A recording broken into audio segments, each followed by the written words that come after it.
Speaker sir, కొంతమంది ఎన్ఆర్ఐస్కి ప్రజాస్వామిక స్ఫూర్తి అర్థము అవగాహన కాదు. మనం ప్రయత్నం చేసినా కూడా వారు తెలుసుకునే ప్రయత్నం చేయరు. ప్రజాస్వామ్యంలో 49కి 0 వాల్యూ ఉంటుంది, 51కి 100% వాల్యూ ఉంటుంది. ఎందుకంటే 51% ఓట్లు, 51% నెంబర్ ఉన్న వాళ్ళు ప్రభుత్వాన్ని ఏర్పాటు చేస్తారు. 49% ఉన్న వాళ్ళు ప్రతిపక్షంగా కూర్చొని ప్రభుత్వం తీసుకునే పరిపాలనలో నిర్ణయాలను, శాసనాలను సహేతుకంగా విశ్లేషించి సలహాలు సూచనలు ఇస్తారు. సలహాలు సూచనలు ఒకవేళ ప్రభుత్వము పెడచెవిన పెడితే నిరసనలు, ధర్నాలు, రాస్తారోకలు చేస్తారు. అవసరమైతే ఆమరణ నిరాహార దీక్షలు చేసిన కూడా సందర్భాలు ఉన్నాయి. ఆ స్పిరిట్ను తీసుకోవాలి తప్ప వాళ్ళు 64 ఉన్నారు, మేము 39 మంది ఉన్నాం, మేము అచ్చోసిన ఆంబోతుల్లాకున్నాం, మేము పోడియంలోకి వచ్చి కుస్తీలు కొట్లాడతాం, ఈ రకమైన భాష వారి గౌరవానికి కానీ ఈ సభను నడిపించుకోవడానికి కానీ సహకరించదు.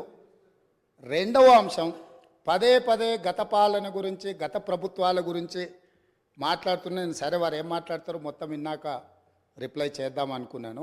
కాకపోతే నా రిప్లై కోసం వారు తహతహలాడుతున్నారు. గత పాలనలో యూత్ కాంగ్రెస్ వైస్ ప్రెసిడెంట్గా కల్వకుంట్ల చంద్రశేఖరరావుకు అవకాశం ఇచ్చిందే కాంగ్రెస్ పార్టీ. సింగిల్ విండో డైరెక్టర్గా ఎన్నికల్లో పోటీ చేయడానికి ఇస్తే కాంగ్రెస్ పార్టీ తరఫున నిలబడి ఓడిపోయిందే చంద్రశేఖరరావు. గత పాలనలో ఎంపీగా గెలిపించిందే కాంగ్రెస్ పార్టీ. గత పాలనలో షిప్పింగ్ మినిస్టర్ ఇచ్చిందే కాంగ్రెస్ పార్టీ. ఆ తర్వాత కార్మిక శాఖ మంత్రి ఇచ్చిందే కాంగ్రెస్ పార్టీ. అంతెందుకు, ఇక్కడ సభ్యుడు ఉన్నాడు, వారు కూడా వారి కుటుంబ సభ్యులే. ఎమ్మెల్యే కాకుండానే మంత్రిని చేసి తర్వాత ఎమ్మెల్యేగా ఎన్నిక చేయడానికి సహకరించిందే కాంగ్రెస్ పార్టీ. ఈరోజు వాళ్ళు ఏ పేరైతే వినోద్ అనుకుంటున్నారో ఆ రాజశేఖర రెడ్డి గారే ఆ మంత్రివర్గంలోనే గత ఆర్థిక శాఖ మంత్రి, సిద్దిపేట ఎమ్మెల్యే గారు ఎమ్మెల్యే పదవి లేకుండా మంత్రిగా ప్రమాణ స్వీకారం చేసిండ్రు. రాజశేఖర రెడ్డి గారి నాయకత్వమే దేశానికి బలమైన నాయకత్వం అని అందులో పనిచేసిండ్రు. మూడవది, పోతిరెడ్డిపాడు పొక్క పెద్దది చేసినప్పుడు కీర్తిశేషులు నాయన్ నరసింహారెడ్డి గారు కడప జిల్లా ఇన్ఛార్జ్ మినిస్టర్.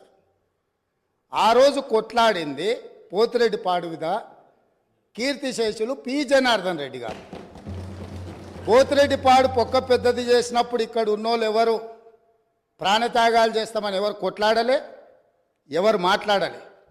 సొంత పార్టీ, సొంత ప్రభుత్వం ఉన్న తెలంగాణ ప్రజల హక్కులను భంగం కలిగించొద్దు, కృష్ణానది జలాలలో మా వాటా మాకు ఉండాలి, మా వాటాను ఎవరు తీసుకెళ్ళినా మేము ఒప్పుకోము అని కొట్లాడింది ఆనాటి నాయకుడు పి జనార్దన్ రెడ్డి గారు మాట్లాడినారు తప్ప వీళ్ళు కాదు.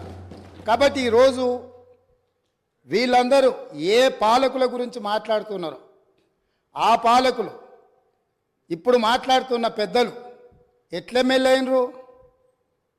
వాళ్ళ తండ్రి గారి గురువైన చంద్రబాబు నాయుడు గారి పార్టీతో పొత్తు పెట్టుకుంటే ఆ పార్టీ మద్దతుతో ఆ కండువ కప్పుకొని సిరిసిల్లలో కష్టపడి పనిచేసి నిర్మించుకున్న చీమలు పెట్టిన పుట్టలో పాములు దూరినట్టు కేకే మహేందర్ రెడ్డి అక్కడ పార్టీని నిర్మించుకొని తెలంగాణ ఉద్యమంలో పాల్గొని తెలంగాణ ఉద్యమంలో ముందు భాగం నుండి నిలబడి కొట్లాడితే ఎన్ఆర్ఐ అంటే నాన్ రిలయబుల్ ఇండియన్ కింద మేనేజ్మెంట్ కోటాలో ఇక్కడికి వచ్చి టికెట్ తీసుకొని అక్కడ ఆ కేకే మహేందర్ రెడ్డి గారిని అన్యాయం చేసి ఈరోజు ఇక్కడికి వచ్చిండ్రు. కాబట్టి ఈరోజు గతం గురించి అధ్యక్ష, ఒకవేళ మా మిత్రులకు వాళ్ళకు అంతగా గతం గురించి చర్చించాలనే ఆలోచన ఉంటే ఒకరోజు మొత్తం తమరు సమయం ఇవ్వండి. తప్పకుండా జూన్ 2, 2014 కంటే ముందు జరిగిన 55 సంవత్సరాల పరిపాలన మీద సంపూర్ణమైన చర్చ ఇక్కడ పెడదాము. ఈరోజు ఇక్కడ జరుగుతున్న చర్చ జూన్ 2, 2014 నుంచి జరిగిన పరిపాలన, చేసిన విధ్వంసము, నాయకత్వం యొక్క వ్యవహార శైలి మీద మనం ఈరోజు మాట్లాడుకుంటున్నాము. కాబట్టి వారికి గతం గురించి చర్చించాలనే కోరిక ఉంటే మాకు ఎలాంటి అభ్యంతరం లేదు. గతంలో జరిగిన పరిపాలనలో ఇక్కడున్న వాళ్ళకి చాలామందికి పాత్ర లేకపోవచ్చు, కానీ అక్కడున్న వాళ్ళకు చాలామందికి పాత్ర ఉంది. ప్రత్యక్షంగా మంత్రులు చేసిండ్రు. అక్కడున్న నాగేందర్ గారు, ఆ పక్కనున్న శ్రీనివాస్ యాదవ్ గారు, ఆ పక్కనున్న హరీష్ రావు గారు, అక్కడున్న కడియం శ్రీహరి గారు, ఆ పక్కనున్న పోచారం శ్రీనివాసరెడ్డి గారు, ఆ పక్కనున్న గంగుల కమలాకర్ గారు, అన్ని పేర్లు మొత్తం అన్ని లిస్టు చదువుతా. వీళ్ళందరూ కూడా ఈరోజు వారు ఏదైతే పాపాలు జరిగినాయి అంటుండ్రో ఆ పాపాలలో సంపూర్ణమైన భాగస్వామ్యం వాళ్ళదే ఉన్నది.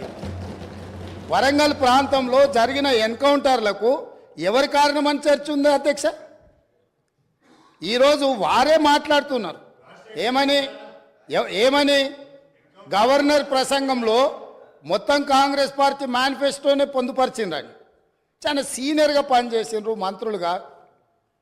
గవర్నర్ గారి ప్రసంగము పార్టీ యొక్క ఎన్నికల మేనిఫెస్టోను మంత్రివర్గంలో చర్చించి మా ప్రభుత్వం యొక్క భవిష్యత్ కార్యాచరణను మంత్రివర్గం ఆమోదం చేసిన తర్వాతనే గవర్నర్ గారు ప్రసంగిస్తారు.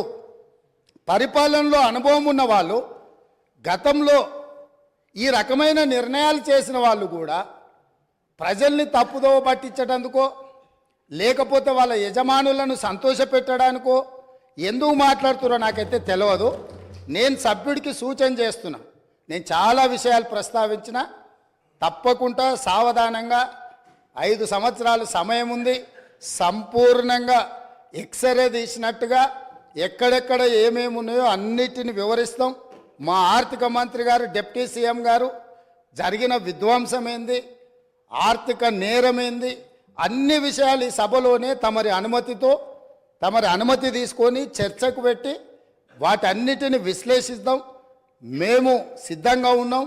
సంవయనం పాటించి ఈరోజు గవర్నర్ గారి ప్రసంగానికి సంబంధించిన మీకు మనసు ఉంటే, తెలంగాణను అభివృద్ధి చేసుకోవాలన్న ఆలోచన ఉంటే అభినందిస్తూ మీరు ముందుకు రండి. లేదు మేము ఇట్లనే ఉంటామంటే పిల్లి శాపనార్థాలకు ఉట్లు తెగిపడవు. ఈ శాపనార్థాలు పెడుతూనే ఉంటారు జీవితకాలం. కాబట్టి దయచేసి ప్రతిపక్షానికి నేను సూచన చేస్తున్నా, మేం పాలకపక్షంగా మా విజన్ డాక్యుమెంటుని సభలో పెడుతున్నాం.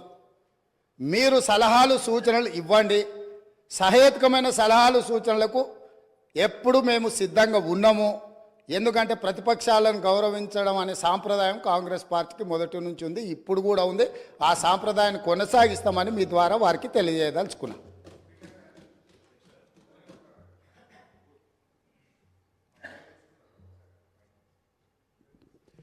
వారు మా పేరు తీసుకున్నారు అధ్యక్ష. గౌరవనీయులు రాష్ట్ర ముఖ్యమంత్రి గారు ఈ సభను ఒక నిమిషం కొద్దిగా ఓపిక ఉండాలి అధ్యక్ష. చాలా విషయాలు మాట్లాడేది ఉంది, తొందరపడకండి రాజగోపాల్ గారు. అయితే గౌరవ ముఖ్యమంత్రి గారు ఈ సభను తప్పుదోవ పట్టించే విధంగా కొన్ని వ్యాఖ్యలు చేశారు. సభ యొక్క రికార్డులు సరిచేయాల్సినటువంటి అవసరం ఉంది కనుక నేను ఈ అవకాశం తీసుకున్నాను అధ్యక్ష. ముఖ్యమంత్రి గారు మాట్లాడుతూ పోతిరెడ్డిపాడు ప్రాజెక్టు పైన మా నాయకులే కొట్లాడారు, ఆ రోజు రాజశేఖర రెడ్డి గారి క్యాబినెట్లో ఉన్నటువంటి మంత్రులు మాట్లాడలేదు అనేటువంటి మాట వారు మాట్లాడినారు. నేను దాని మీద ఒకరోజు వీలైతే చర్చ పెట్టండి, సభ రికార్డులు తీసి బయట పెట్టండి, వీడియో ఫుటేజ్ కూడా ఉంటుంది సభలో. అన్ని విషయాలు కూడా బయట పెడితే దాని మీద నేను చర్చకు సిద్ధం. But I want to reiterate the record. ఆ రోజు రాజశేఖర రెడ్డి గారి క్యాబినెట్ నుంచి మేము 6 మంత్రులం 14 నెలలకే మేము రాజీనామా చేశాము.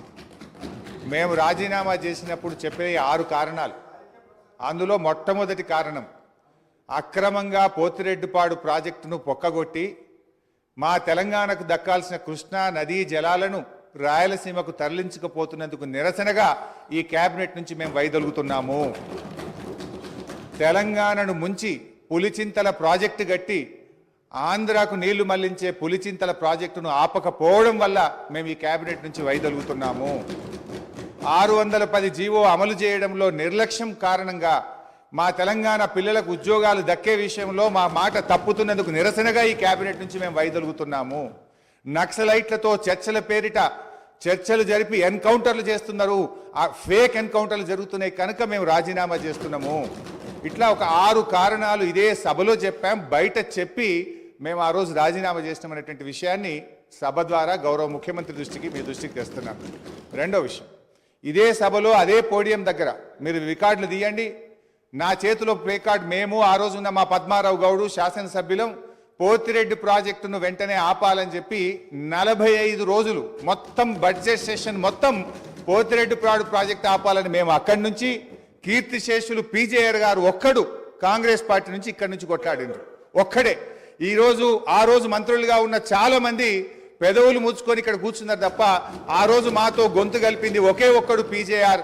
ఆ పీజేఆర్ తనయుడు విష్ణువర్ధన్ రెడ్డి కూడా ఈరోజు మాతోనే ఉన్నాడు.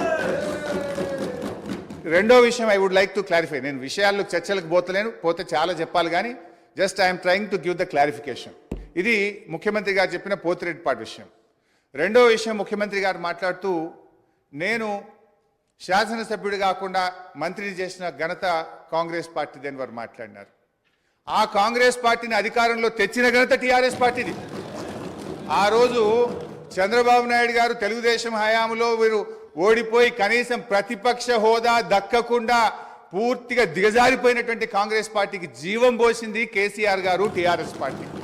ఎందుకంటే నేను ఆ రోజు ప్రణబ్ ముఖర్జీ గారితో హిమాచల్ భవన్లో చర్చలు జరిగినప్పుడు కీర్తిశేషులు వెంకటస్వామి గారు, గౌరవనీయులు మాజీ ఎంపీ సురేందర్ రెడ్డి గారు, కేసీఆర్ గారు, ఆలే నరేంద్ర గారు, నేను ఆ చర్చల్లో ఉన్నాను. కేసీఆర్ గారు ఆ రోజు మాట్లాడుతూ ఆ అలయన్స్ చర్చలు జరిగినప్పుడు తప్పకుండా ఈ రాష్ట్రంలో కాంగ్రెస్ పార్టీ అధికారంలోకి తెస్తాం, దేశంలో కూడా అధికారంలోకి వస్తుందంటే ఆ రోజు ప్రణబ్ ముఖర్జీ గారు మాజీ రాష్ట్రపతి గారు అన్న మాట I was part of the discussion. Chandrashekar garu మీరు అన్నట్టు నిజంగా కాంగ్రెస్ పార్టీ అధికారంలోకి వస్తే నువ్వు నా ఇంట్లో కూర్చొని తెలంగాణ రాష్ట్రం తీసుకొని పో, నిజంగా అధికారంలోకి వస్తుందా అని ఆయన అన్నారు. ఆ రోజు మేం పొత్తు పెట్టుకోవడం వల్లనే ఆ రోజు కాంగ్రెస్ పార్టీ అధికారంలోకి వచ్చింది తప్ప మీరేదో గెలిస్తే మాకు పదవులు ఇచ్చారు కాదు. మేము కాంగ్రెస్ పార్టీకి భిక్ష పెట్టినాం, మేము కాంగ్రెస్ పార్టీని అధికారంలో తేవడానికి ఆ రోజు సహకరించమనే విషయాన్ని గుర్తు చేస్తా ఉన్నా. అధ్యక్ష, కేసీఆర్ గారి గురించి కూడా వారు మాట్లాడినారు. Just I'm trying to set right the record. నేను స్పీచ్ ఇవ్వడం లేదు, స్పీచ్ ఇచ్చినప్పుడు నేను ఇంకా చాలా విషయాలు చెప్తా. ఓన్లీ రికార్డ్ సెట్ రైట్ చేసే ప్రయత్నం చేస్తున్నా. వారు ఏం మాట్లాడినారంటే కేసీఆర్ గారిని మేము ఎంపీ చేసినామని చెప్పి మాట్లాడుతున్నారు. కేసీఆర్ ఆ రోజు కాంగ్రెస్ పార్టీతో పొత్తు పెట్టుకున్నప్పుడు కేసీఆర్ గారి గురించి ఒకటే విషయం చెప్పి నేను ముగిస్తే అధ్యక్ష. ఓన్లీ వన్ మినిట్ అధ్యక్ష. ఆ రోజు 1 minute అధ్యక్ష. Only I'm trying to set right the record. నేను స్పీచ్ ఇవ్వట్లేదు, రికార్డు కరెక్షన్ మాత్రం. ఒక్కటే నిమిషం అధ్యక్ష, సీనియర్ శాసనసభ్యులు ఒకటే నిమిషం అధ్యక్ష. I will take only 1 minute. 1 minute అధ్యక్ష. ఆ రోజు నిజంగానే కేంద్రంలో ఆ రోజు కాంగ్రెస్ పార్టీ అధికారంలోకి వచ్చినప్పుడు సోనియా గాంధీ గారి అధ్యక్షంలో యూపీఏ సమావేశం జరిగింది. ఆ యూపీఏ సమావేశంలో సోనియా గాంధీ గారు కేంద్ర మంత్రివర్గంలో కేసీఆర్ గారిని చేరమన్నప్పుడు కేసీఆర్ గారు ఒక మాట చెప్పారు, కామన్ మినిమం ప్రోగ్రాంలో తెలంగాణ అంశం పెడితేనే నేను కేబినెట్లో చేరతా, నేను పదవుల కోసం రాలేదు, తెలంగాణ కోసం ఢిల్లీకి వచ్చినా అని చెప్పిండు కేసీఆర్ గారు. ఆ రోజు కామన్ మినిమం ప్రోగ్రాంలో పెట్టి ఉభయ సభలను రాష్ట్రపతి గారు ఉద్దేశించిన సభలో రాష్ట్రపతి గారు తెలంగాణ రాష్ట్ర ఏర్పాటును సంప్రదింపుల ద్వారా చేస్తామని చెప్పించింది కేసీఆర్ గారు. ఆ రోజు షిప్పింగ్ పోర్ట్ఫోలియో ఇస్తే అధ్యక్ష,